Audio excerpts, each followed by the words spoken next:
Hello everybody, today we're going to react to 14 horror stories animated, and we are reacting from Llama Art, so make link in the description, subscribe to him. He's a really cool guy. He makes like cool animations, like horror animations. It's really cool. So let's watch. I was looking for a car to buy for my son for his 18th birthday. I was searching all the typical car websites, cars.com, eBay Motors. They were all overpriced as expected. Craigslist was the only place to find an actual deal. About a week into my search, I found an '03 Toyota Camry. It had 67,000 miles, no accidents, no damage, and good condition for only $3,500. This seems like a steal for such a reliable car with such low mileage. The seller lived about 10 miles from me, which was a reasonable drive when looking for a car. I gave him a call to set up a time to come check it out. The man sounded normal on the phone. He assured me that there were absolutely no problems with the car. He introduced himself as Bob. I brought along $3,500 in cash, even though I planned on wiggling down the price as much as possible. I pulled up the dirt road to Bob's property about 15 minutes early. It was a tiny little house with a decent-sized property, only because it was a bit far from the nearest neighbors. The garage was open, so I walked over to see if anybody was inside, but except for an unusual amount of car parts, it was empty. The car was nowhere in sight. The only car on the property was an old pickup truck. I went over to the front door to check the house numbers. It was the right address. The doorbell button was missing, so I knocked on the front door. I knocked for exactly 5 minutes before deciding to give the man a call. So I dialed his number and I heard the sound of a cell phone ringing from inside the house. I was extremely confused at this point. Now I knew I had the right house. I didn't understand why, if he was home, why he wasn't answering. I decided I had to take a peek through one of the windows to see if anybody was inside.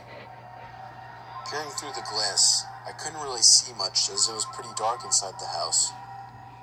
I saw a very old-fashioned dining room set, but across from that, I saw somebody standing at the back door of the house, staring outside. I figured that must have been Bob, so I knocked on the window, but he didn't even move. There was no gate or anything to the backyard. It was just a wide-open yard, since this wasn't a rural area. I simply walked around the house to the backyard. I didn't understand how he couldn't hear me. When I got to the back door, I made a shocking realization. The figure standing by the door was a taxidermied human being. I ran straight back the way I came and back to my car. I looked up one last time before driving off. The blinds to the window I had peeked into had been shut, but I could see two of the blinds bent open. Somebody was at that window watching me. You can probably guess I had the gas pedal to the floor the whole way home. The whole situation still makes no sense. All the car parts, the fact that there was no Toyota Camry, the taxidermied human being, the fact that there was no car there leads me to believe that whoever that man wasn't planning on selling me anything. And that also leads to the disturbing thought that I was very close to becoming a lifeless statue staring out that man's back door. Wait, guys, that first story wasn't really that scary, but like still scary, but like not really like super scary, just scary. I was on tour trying to find some really deep websites.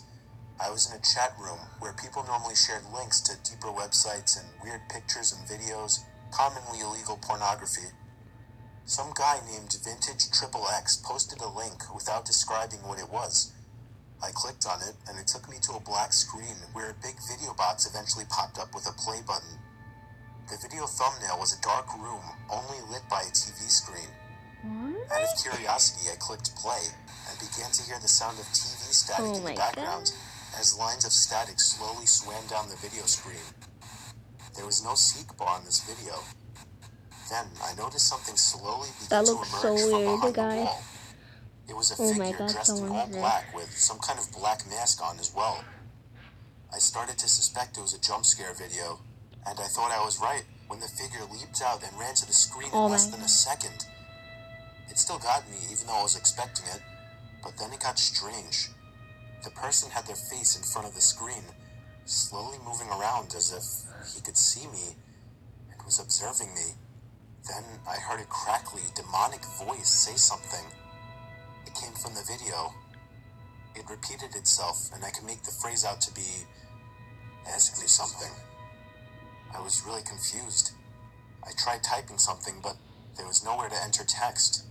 Then he said, "No, not the keyboard. Say something." I felt my heart punch the inside of my chest as he said this. I opened my mouth and mumbled the words, "You can hear me?" It responded with, "Yes." I was uncomfortable now. I thought it was a video. I pressed pause, but it didn't do anything. He said, "Don't try to leave. I want to talk." I tried moving the mouse to the exit button, but the mouse was frozen. In fact, none of the keys were responding on my keyboard. There was a long moment of That's scary, silence guys. before my webcam began flashing as if it were on, and my face popped up on the screen. "There, I got a picture of you now. Now just hang on while I get your address, and then we can meet." Oh my God. I started to panic, smashing every key on the keyboard, spazzing the mouse, but it did nothing. I had my finger on the power button, but it also didn't do anything. The computer wouldn't turn off. The voice was saying crazy things like, "You're stuck here. I will find you. Don't even bother." I snatched the screwdriver sitting on my desk, unscrewed the 4 screws on the bottom of my laptop, and took out the battery. The computer finally turned off. I was gasping for air as if I just ran a marathon. My heart was pounding 5 times as fast as it should have. I have since left my laptop off after that, and have resorted to using my desktop as my main computer. I'm sure by now nothing will happen. He definitely didn't have enough time to get my address. Oh my God. The second one was kind of scary. Okay, that's just an ad.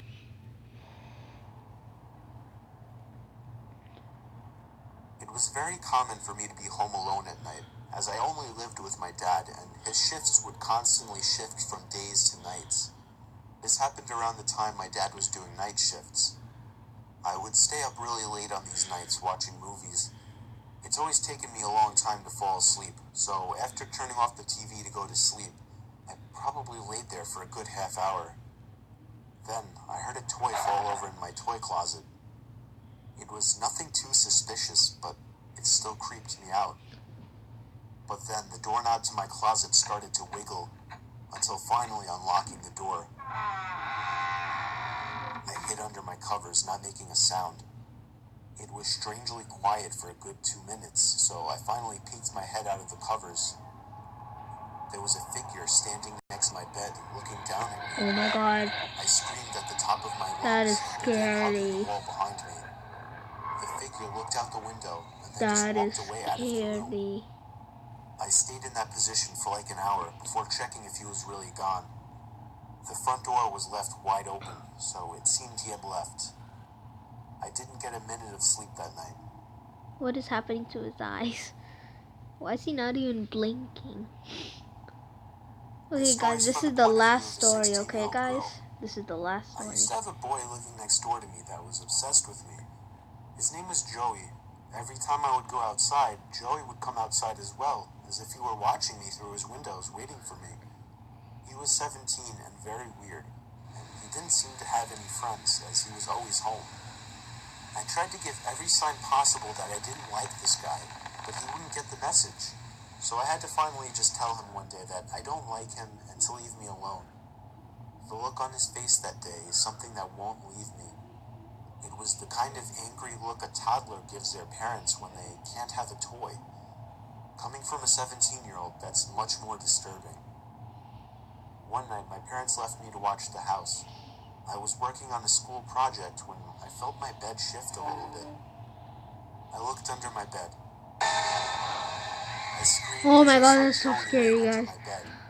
I ran my away when he God. tried to crawl out from under my bed. I ran to his house and rang the bell at least 10 times, telling his parents about it when they opened the door. Joey never came out of my house, so I called the police. His parents begged me not to, but I ignored them.